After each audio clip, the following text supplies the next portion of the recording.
bahasa baku. Mari kita bahas. Ayo.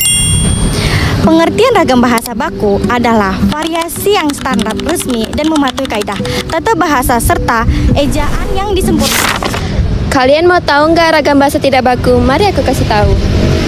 Ragam bahasa tidak baku adalah bahasa yang digunakan dalam situasi tidak resmi. Ragam bahasa baku biasa digunakan dalam kehidupan sehari-hari, bersama keluarga, teman, maupun di media sosial.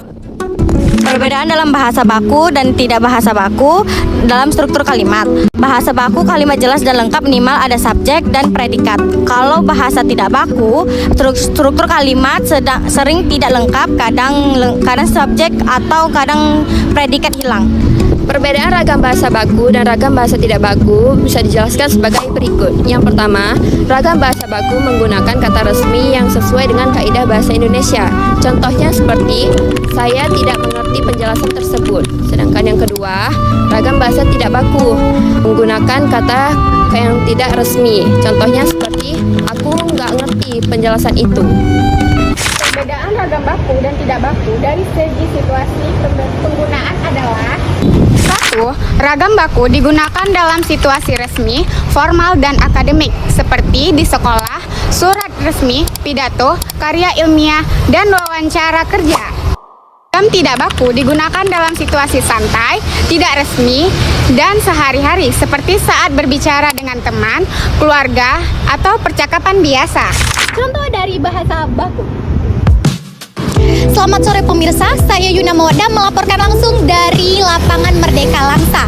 Saat ini kondisi di lokasi sangatlah ramai, yang dimana banyak sekali warga masyarakat Langsa memanfaatkan waktunya untuk berolahraga. Antusiasme warga masyarakat Langsa sangatlah terlihat jelas, yang dimana padatnya mereka lintasan oleh mereka yang menggunakan waktu sorenya untuk lari sore dan juga jogging pada sore hari. Selain aktivitas berolahraga, keramaian juga terpusat di area pinggiran jalanan, yaitu area pinggiran lapangan, yang dimana banyak sekali para pedagang yang menjajakan aneka kulineran, makanan hingga sampai minuman, sehingga muncullah interaksi antara warga yang sedang beristirahat dengan para pedagang yang menjual makanan dan juga minuman, sehingga menciptakan suasana yang sangat hidup dan juga dinamis. Demikian laporan langsung dari lapangan Merdeka, saya kembalikan kepada studio. Terima kasih.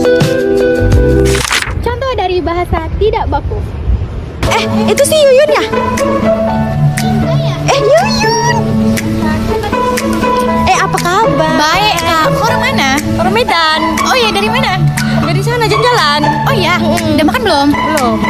Mulai aku bandari mau. Bu, pesan mie gorengnya 1 ya.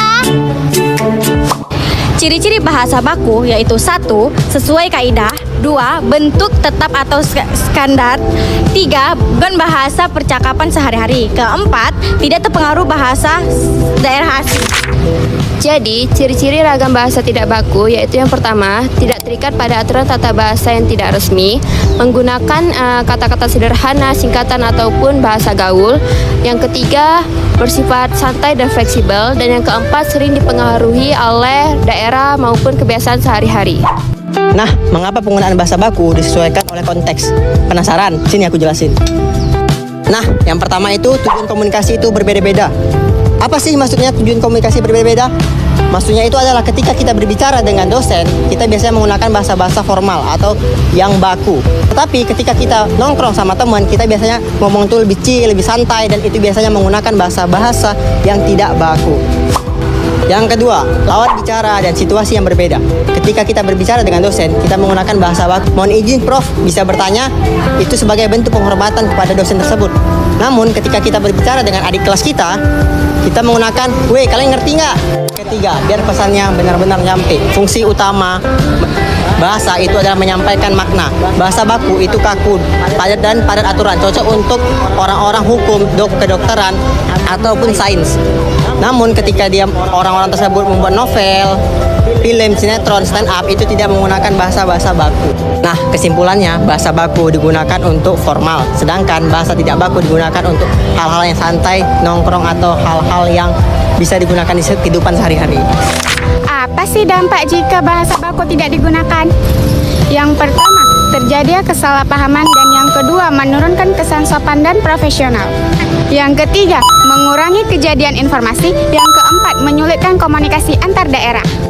Yang kelima, menurunkan kualitas tulisan atau pidato resmi. Yang keenam, mengurangi rasa hormat dalam situasi tertentu. Ragam bahasa baku penting digunakan sesuai situasi agar komunikasi menjadi jelas,